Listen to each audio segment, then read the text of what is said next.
In the immortal words of Jello Apocalypse. Kingdom Hearts is a video game series that uses Disney characters to trick you into playing a fan fiction written by a monkey. That being said, it is my favorite game franchise of all time. Kingdom Hearts on the PS2 was literally the first video game I ever touched. It's the reason I play video games today. My love for this game series is so intense that I literally infected all of my friends, and now they too somewhat tolerate the series. Being a victim of said infection, that is a mostly accurate statement. I'm a relatively new fan of this series. I had heard about the hype leading up to Kingdom Hearts 3 and thought, well, maybe I should give the games a try. To which Aaron responded with, but despite the very aggressive push to play the games, I enjoyed my time with them. For the most part. Now, we're not going to bother explaining the premise of Kingdom Hearts to you. If you clicked on this video, you already know what the series is about, and have come to praise the games we hate and flame the games we love. Jerks. This list isn't going to be super objective. It's literally just going to be us ranking the games by how much we liked them. Some factors like fun gameplay and good writing did play into the rankings, but for the most part, this is just our opinion. No duh, this is our video. Why would anyone else's opinions matter?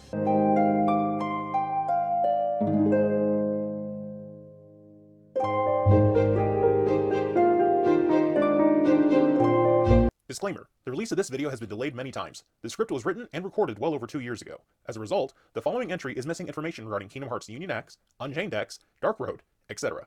Despite this missing information, we stand by the placement of this game. Union X is garbage! Starting off a little strong, aren't you? I remember when this game was announced, I was actually pretty excited. Oh, look, a fun little mobile game that'll give us a glimpse into Kingdom Hearts' past before the Keyblade War. This'll be swell! No. This game spat in the face of fans who were trying to keep track of the story. Kingdom Hearts was complicated from the beginning. No one has ever said this game was simple, and Dream Drop Distance retconned a lot. But Union X took a story element introduced in the first game and decided, let's change everything. So, if you skipped out on this game because you thought, that's just a simple little mobile game, I don't need to play that, then you got to eat shit. Plus, with added gacha elements, it meant trying to play the game to get the story was whipped cream on the turd. Well, this wasn't the first time that Kingdom Hearts released a game on mobile. Any longtime fan knew this game was going to be important to the story. Not to mention that in Kingdom Hearts 2.8, they released a movie that explained most of the story elements mentioned in the game, to those who didn't get a chance to play it. Sure, but the movie wasn't very clear and was pretty confusing. Not to mention there was plenty in the game that the movie just didn't cover.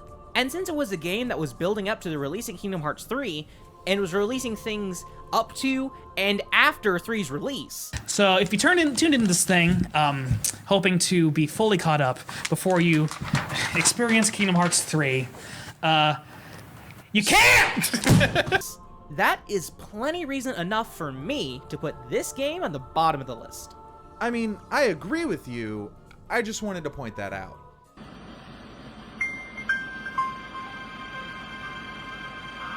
So, Coded was a mobile game only released in Japan.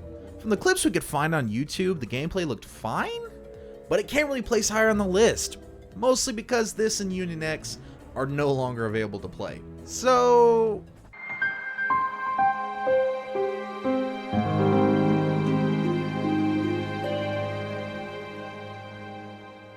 This game is known to be the single most useless game in the series. You could remove this game's story completely and nothing would be lost. You play as a digital version of Sora, running through digital versions of Kingdom Hearts 1 worlds, defeating Digital Heartless, and talking to Digital Naminé that explained important information to Digital Sora.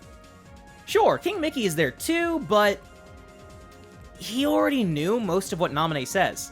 Master Xehanort was an asshole. He fucked over Aqua, Terra, Ventus, Axel, Roxas, and Gion, and it's up to Sora and the gang to make things right. The gameplay wasn't bad, but running through Kingdom Hearts 1 worlds again, was pretty tedious. And since Kingdom Hearts is a game that most people play for the story, since the story is completely skippable, that means this game was doomed from the start.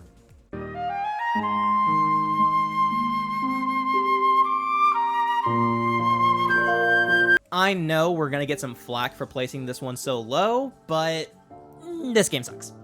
Axel, Roxas, and Gion are great. Axel is best boy behind Riku and his Recuplicas. rocking a great hairstyle, awesome weapons, a memorable catchphrase, committed to memory, and just the edgiest coat possible. If it ain't broke, don't fix it. This is how you pick me out of a crowd. I make myself easy to remember. Yes, it's the jacket that makes you stand out in the crowd, not any other feature. Xion is freaking adorable. Just look at that face. Roxas wasn't really doing it for me until 3, but the fact that he was the first dual wielder was pretty sweet. Even though you don't really get to dual wield with him all that much, it's still a great visual. The story here is tragic. This game follows the friendship these three develop, and you watch in agony as it's slowly torn apart by forces beyond their control. You can't tell me you didn't tear up when Roxas was forced to kill Xion at the end.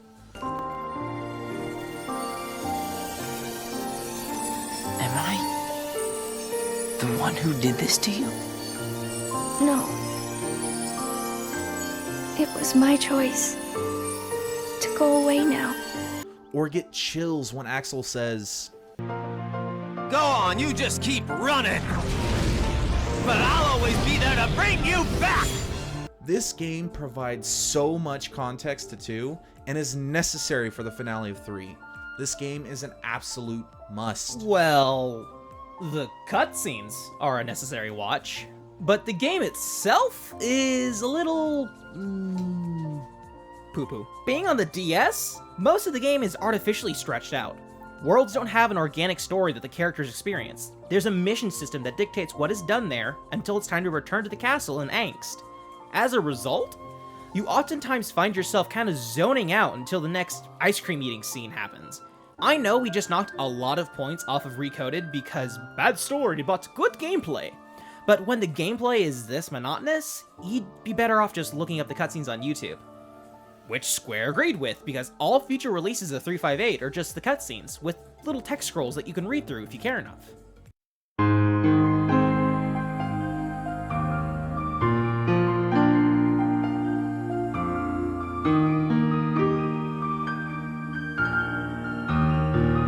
I actually really like this game. I think the gameplay is pretty solid, and of course the story is very necessary, but I hate this game! yeah. Okay, hate is a pretty strong word. Now, I played the games in this order. 1, 2, Reaching to Memories. So when I found out about this game, I was hyped. More Kingdom Hearts? Yes, please. But then I started the game and I hate the card battle system. I can't stand it. The grinding for more cards is so tedious. The bosses become impossible if you don't master the deck building mechanics, and the story... Actually, the story is fine. But I hate the gameplay. Why would you go through the trouble of remaking a Game Boy Advance game from the ground up on the PS2, but keep the battle system? The fighting arenas are also super lame. I know we're all pretty used to boss fights happening in empty voids, but in those, the floor is at least interesting to look at, and black is a way better background color than gray. I personally would have ranked this game higher. Lark seems so hot. But this is a group list, and Aaron's hate outweighs my liking of the game.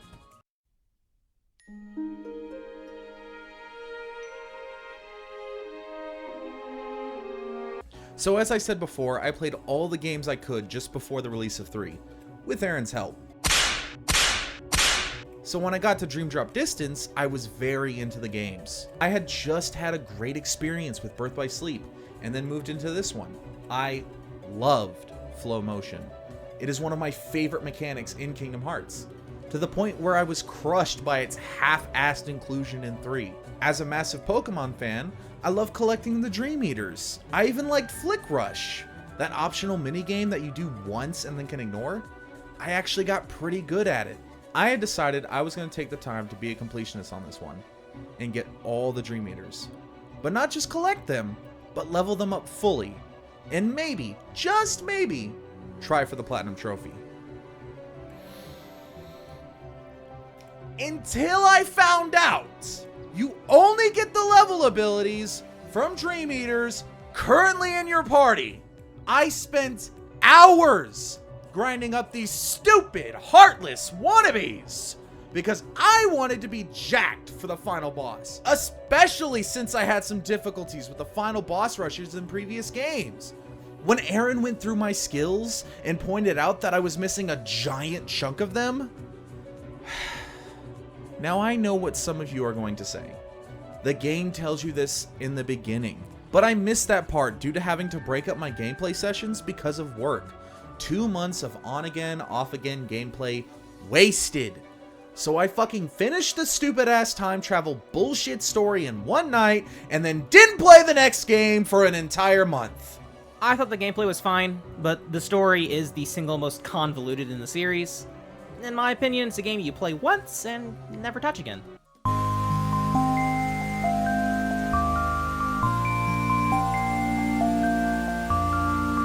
Now I know what you're thinking. You listed the same game twice. But, in our opinion... Don't drag me into this! In my opinion, there's enough difference between the Game Boy Advance and the PlayStation 2 versions to be worth separate entries on the list. It's the same reason we listed Coded and Recoded separately. However, Dream Drop Distance and Birth by Sleep are similar enough to only receive one entry. Now, you know that giant rant from a few minutes ago? All of my complaints are basically absolved by the fact that this game is on the Game Boy. It's a game on a handheld, so you excuse a lot of the grinding because you're supposed to play it on the bus, or while you're waiting in line at the movies, or taking a poo.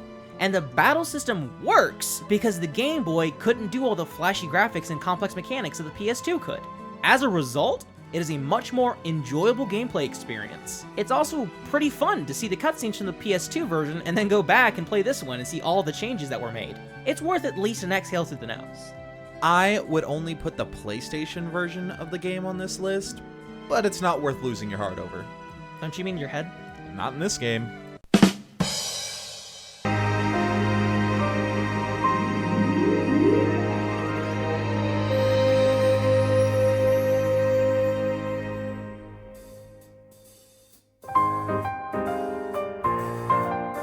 I love rhythm games. I love Rock Band, Crypt of the Necromancer, Beat Saber.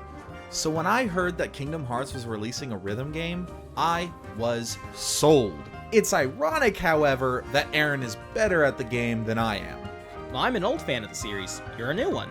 You've only beaten the games once, while I have the Platinum Trophies in Kingdom Hearts 1 and 3. But not 2, because fuck the Gummy Ship missions. Kingdom Hearts has great music. Super memorable, unless you're me. And because Nomura has us all trained at this point, we knew there was going to be important story in this game. Now, we don't know how important because Kingdom Hearts 4 isn't out yet. It's still there, which means it's still more important than Coded. It's a harmless game that I can see many other fans ranking way lower because of the genre, but we both like it alright, and as a result, it's in the middle of the list.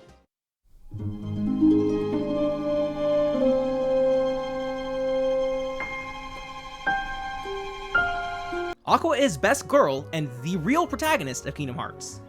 We know it's technically just a demo for Kingdom Hearts 3, but because of that fact, the gameplay is fun, the graphics are great, and because Aqua is best girl. The story is mostly unnecessary, but it is nice to see some of the events of Aqua's 10-year banishment. She went through a lot and came out the other end, unlike some other people who just slept it off or spent the entire time kneeling, or ripping Sora a new asshole.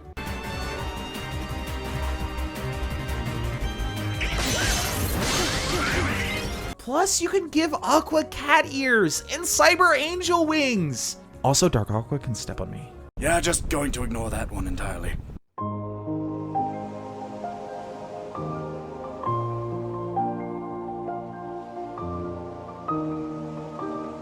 I love this game, as I should. I already said it was the first game I ever played. I still play through it every so often. I hate this game! But this game is slow, the map design is awful, the synthesis grinding is ridiculous, and I died way too many damn times during the final boss. Which meant I had to fight all 16 and a half phases all over again. Thank God they added the ability to skip cutscenes in later releases. Otherwise, I would not have finished this game and would have never gotten into the series. The story is great, but no one should ever have to play this game if they didn't grow up with it. But it's Kingdom Hearts! The story is legendary, with moments that still make me emotional to this day.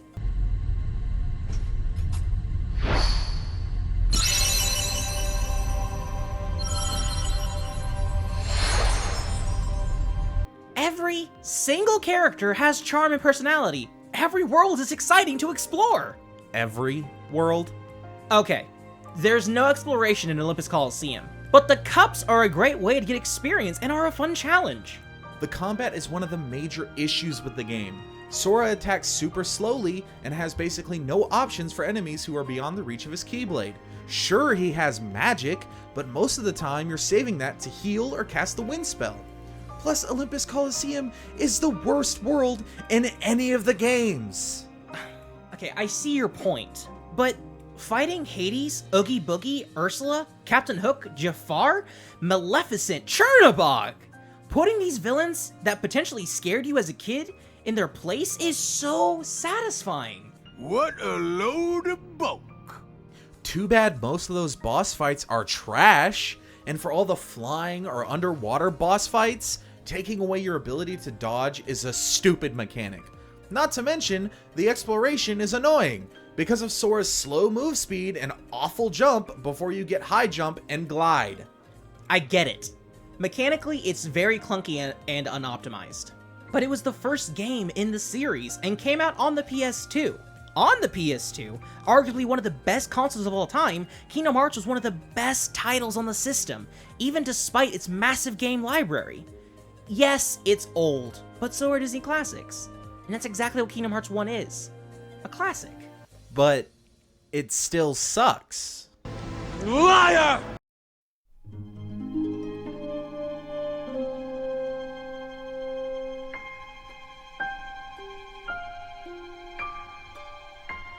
These top 3 were difficult to place, because more often than not, these are the games everyone says are the best.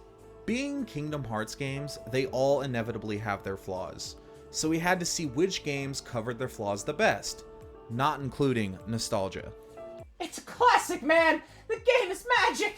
Releasing originally on the PSP, Birth by Sleep came out of the gate limping. Now the PlayStation re-releases are the definitive way to play this game. Considering on the PSP, you turned the camera with the shoulder buttons and navigated your command list with the arrow keys, which was on the same side of the system as your movement stick, which meant to cycle through commands you had to stop moving. Not great when most bosses are incredibly mobile and can break out of your combos whenever they want. Also, like in Dream Drop Distance, Birth by Sleep changed how you got abilities. Not through level up, but by melding commands. Basically synthesis from the other games. This was a double-edged sword. On one hand, you could become incredibly powerful right at the beginning of the game. On the other, because you can get most of these abilities at the beginning of the game, a lot of the encounters are balanced around you having said abilities. So if you don't, you're gonna have a bad time.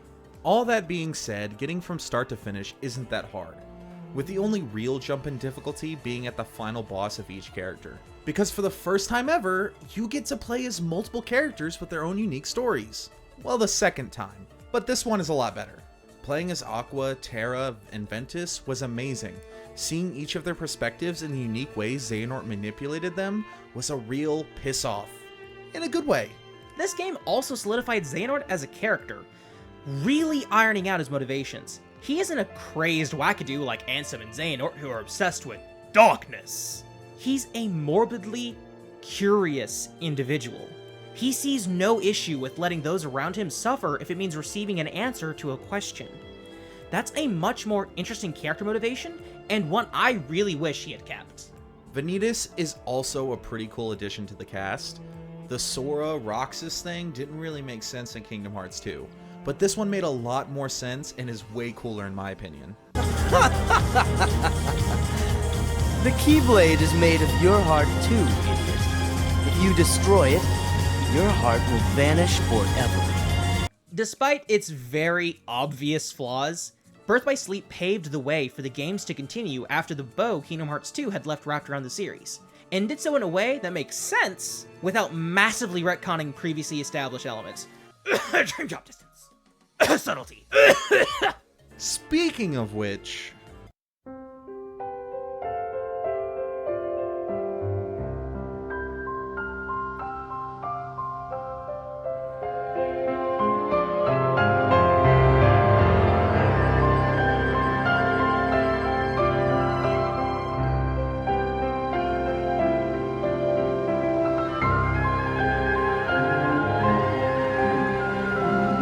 Now, this is my favorite game in the series.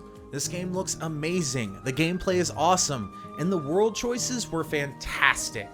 We finally got to travel through Pixar worlds, something I had been waiting for since I started the series. I can mostly agree. The game looks great, but the characters have this weird plasticky look to them, making them look like dolls, especially Hercules. The gameplay is a lot of fun, but you just have too many options in battle. Who used Keyblade transformations, shot locks, team attacks, grand magic, D-links, and attractions? No one. You picked 2 or 3 and used those. I personally wish there was an option to turn off attractions, by far the worst mechanic out of the lot.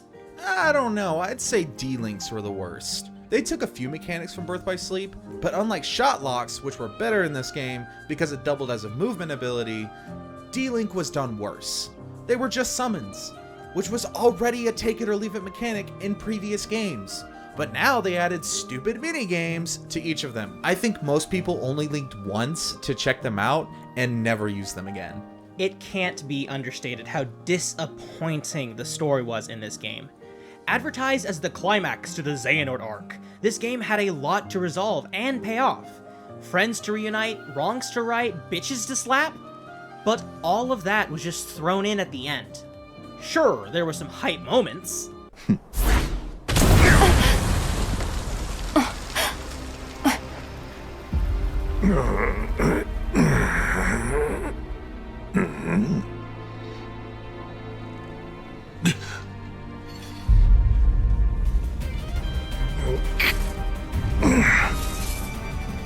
are you?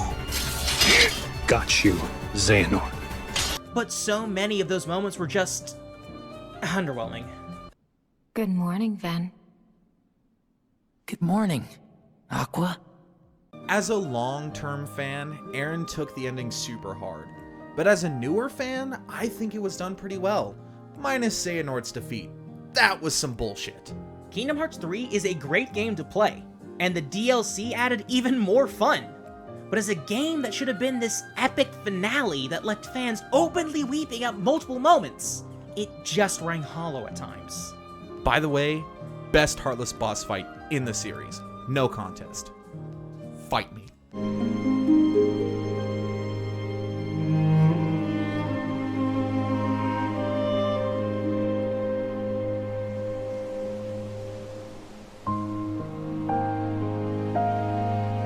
Kingdom Hearts 2 is easily the best game in the series. It doesn't have the highest highs of the series, but I challenge you to find a low point in this game.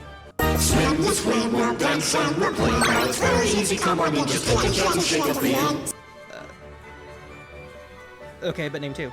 I actually really liked Atlantica in this game. Way better than in the first game. You like Atlantica in Kingdom Hearts 2, but hate Olympus Coliseum in Kingdom Hearts 1? You are the problem. You are absolutely the problem. Sora has a persona in this game. Kingdom Hearts 2 is the longest game in the series. It's the only game, in my opinion, besides 1, that took full advantage of every world. Since you visit each one twice, they were able to utilize every corner of the map without making each side story super long. And unlike in 3, each world you visited felt at least somewhat important. Every one was a step toward your goal. This game makes you feel powerful. The drive forms are so fun. Every time you use one, it just makes you feel unstoppable. And since they were unlocked throughout the game, it never got stale or made you feel like your power plateaued. Even without the drive forms, the plethora of abilities you unlock throughout the game makes Sora feel more than capable of dealing with the threat. It's just good, balanced fun. As much as I love the phrasing of that, I'm gonna have to say no. Yes, Kingdom Hearts 2 has a rep for being the easiest game in the series, but that's only because every other game had cheap crap that artificially raised the difficulty. 1 is unoptimized. Chain of Memories has the card system. Drift of Distance has Dream Eaters. Birth by Sleep has stagger resistance, and 358 is trash. 2 is just a well-made game with good balancing. Are you sure? Also, 3 is by far the easiest game in the series. Not even close at this point. All of this good, and we haven't even talked about the story, which I gotta say, really trips out of the gate. Yeah, since Chain of Memories is the direct sequel to 1, playing 2 directly afterwards is very confusing to anyone outside the know. Like Aaron was when he first played. Who are you people? I hated playing as Roxas at the beginning of this game. It was slow, the minigames were boring, I hated literally everyone in the prologue besides Diz, Naminé, and Riku. But other than that, it's great! In the end, whether you agree with our placements or not, we can all agree that Kingdom Hearts is a series that no matter how stupid it gets, we'll all just keep rebuying the collections when they come out on new systems. Here comes a mighty warrior! Please be good. Please. I do think it's funny though how you point out the fact that like, the only real jump in difficulty is for the final bosses, unless you play as Aqua, in which case the very beginning of the game is hard. Because it's like, you only really have magic and like no abilities at all, so you're just like, okay, I need to grind in this open field at the very beginning of the game before I do anything. It kind of sucks. Because it's on PC now, so mods. Where's my lightsaber Keyblade mod?